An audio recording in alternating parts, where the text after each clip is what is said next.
You guys know what time it is. It's automotive news time here on the MoneyShift YouTube channel. So grab an espresso, grab a water, grab whatever you need, because in under 10 minutes, you're going to have all the automotive news information you need to be up to speed in today's ever-changing automotive world. So let's begin.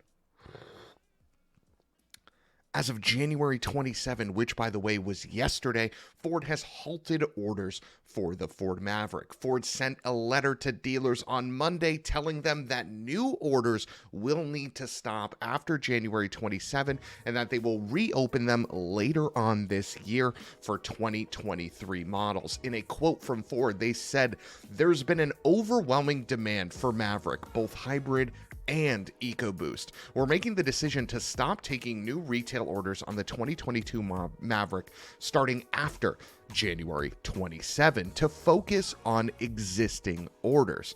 Customers may still be able to purchase a Maverick on the lot at their local Ford dealer, and we'll be kicking off ordering for the 23 Maverick starting in the summer." So, couple things to take away from this statement. Number one, the reason why Ford is doing this is so that they can prioritize your order, because it makes no sense to get more orders in from dealers when they have folks that have been waiting for Maverick hybrids or EcoBoost since mid last year. Okay. Number two, customers may still be able to purchase a Maverick on the lot at their local Ford dealer. So this doesn't mean that there aren't going to be models available for sale. We know that there are customers canceling their orders all the time, and because of that, Ford Mavericks will appear on dealer lots. Now, what this does mean is that there likely will be a market adjustment on a Ford Maverick if it does appear on a dealer lot, and the dealer can sort of use the excuse of, well, they aren't making any more 2022s, and we have one right here, so come buy it. Right.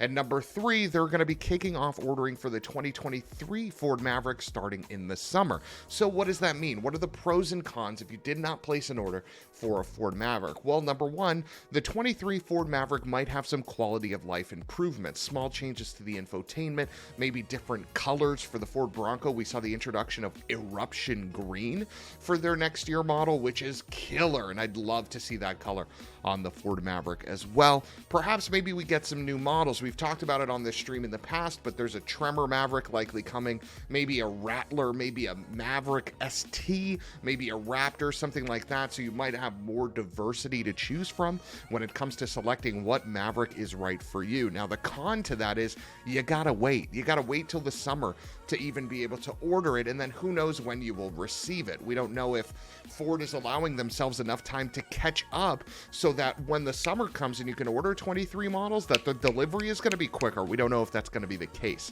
That said, massive kudos to Ford. Guys, we're talking about their production issues, but the last 4 vehicles they've made have pretty much been hits. The Ford Maverick, as of yesterday, is stopping orders due to demand. The Ford Lightning is stopping reservations due to demand. The Ford Bronco has some people that have been waiting 2 years for their car due to demand.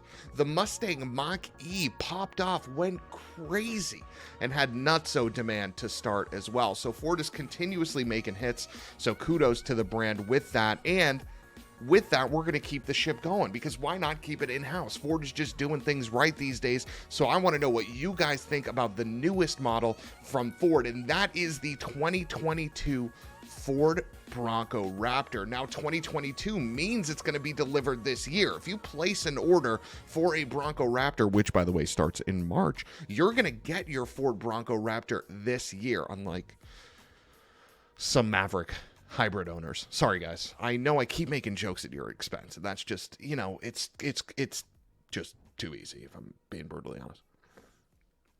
Let's talk statistics, okay? The Ford Bronco Raptor utilizes a 3-liter V6 EcoBoost engine, which is based on the same engine used in the Explorer ST. That engine in the Explorer ST gives it 400 horsepower, but Ford is targeting over 400 horsepower for the Bronco Raptor, and they're going to need it, because if the Jeep Wrangler 392 is any inclination, that model makes 470 horsepower, 470 pound-feet of torque. So if Ford wants the Bronco Raptor to be competitive in things like 0 to 60 quarter mile in performance, they're going to need to get that number up just a little bit more. And this isn't just the Explorer ST motor lifted and dropped. They revised the intercooling and air induction for high performance because at the end of the day, there's a big difference between a mall machine and a Baja machine, even though we know a lot of these Bronco Raptors are going to be leveraged as mall machines too, but anyway, we'll leave it at that. That 3-liter V6 EcoBoost engine is mated to a 10-speed gearbox. There's 7 different GOAT modes, including a Baja mode, which activates an anti-lag for maximum pop and bang. So if you see a just massive jerk outside of your local mall in a Bronco banging all over the place, pause, you know it's because he put his Bronco in Baja mode. Variable exhaust means it can be as quiet or as loud as you want. 2 Dana differentials, a Dana 44 in the front and a Dana 50 in the rear. Completely revised suspension with more travel thanks to a whole new, really trick Fox setup, an entirely new chassis. This Bronco sits on a Raptor-fied new gen Ranger chassis, and because of that, it actually can tow more. The Bronco Raptor can tow 4,500 pounds, which is up 1,000 over a traditional Bronco 4-door.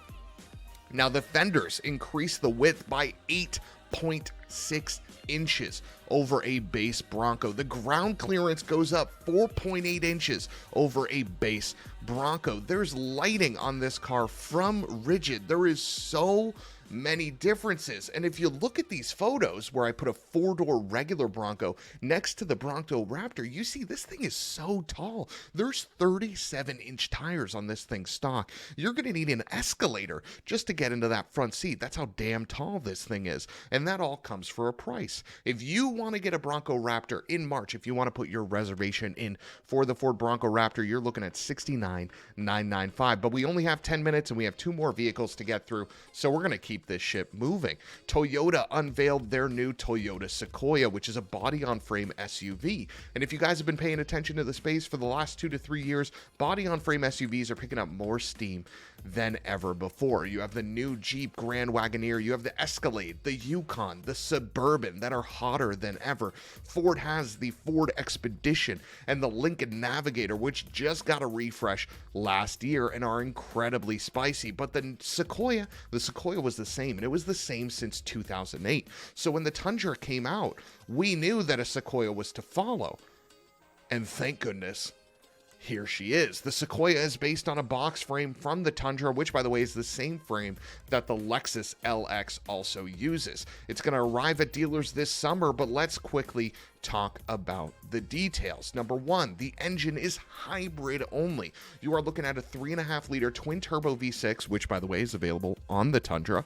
That makes 437 horsepower, and thanks to that electric motor, 583 pound-feet of torque. Now, when it comes to efficiency, we don't know the exact numbers, but Toyota does say it'll be a huge improvement over the last-gen Sequoia, which is no surprise. Last-gen got 13 MPG city, 17 MPG highway, so literally anything is probably going to be better than that car. All new interior thanks to the Tundra. Base level Sequoias get a digital instrument cluster and an 8-inch screen. Big boy Sequoias get a 14-inch infotainment screen. There's new models as well. There's a capstone model which has unique exterior stuff, chrome 22s, two-tone interior and walnut trim. And then there's a TRD Sport and TRD Pro model. The Pro gets shocks, springs, locking rear diff, 18-inch wheels, a red front drive shaft. For some spice? I don't know. Anyway, it can tow 9,000 pounds, but what do you think about the looks? I think it looks amazing, but let me know in the comments your thoughts. And with the last minute of this show, we're going to end with the Gordon Murray T.33. Now, this is Gordon Murray's cheapest car, and it's insane. So let's rifle off through the details. You're looking at a 3.9-liter V12 Cosworth engine that revs to 11,200 RPM, makes 607 brake horsepower, and delivers 75% of its torque at 2,500 RPM. That's naturally aspirated, no turbos. 6-speed manual, optional paddle shift, carbon fiber monocoque, double wishbone front and rear with coil springs and aluminum dampers, hydraulic steering, F that electric shit, that's what they say, so sorry, didn't mean to swear there. Brembo brakes, room for 6 suitcases, it's a 2-seater, no fan, more classic shape, 4 carryover components from the T50, which means that this thing is pretty much all new. The car's aero is so efficient From the inlet channel at the front that sends air to the floor to the rear diffuser, it works so well. This car doesn't need, crazy side skirts, ducting, big spoilers, none of that. You just get a classic shape. And we will end this episode with a quote from Gordon Murray. He says about the T33, quote, "It's not wide or big by modern supercar standards. The highest point here is at the top of the front wings, which coincides exactly with the front axle, so you can place the car on track perfectly. Forward visibility is also fantastic. I wanted the lights to be above one another like they used to be. Just because you can do certain things with LEDs, people are going bananas. At the rear, we've deliberately kept tail lamps far apart. A lamp's a lamp. Why try to make it into anything else? Same with trapezoidal exhausts. Just do a proper exhaust." And that is the ethos with this Gordon Murray T33. It's not flashy because it doesn't need to be. It's not crazy looking because it doesn't need to be. But you bet your ass it performs just as good, if not better, than your favorite hypercar. And with that, that is where we will end today's episode. Thank you everybody for tuning in. Stay tuned. We got an infotainment update for the Ford Maverick, and we got an MPG test coming soon. Appreciate everybody for tuning in. We will see you next time. Goodbye.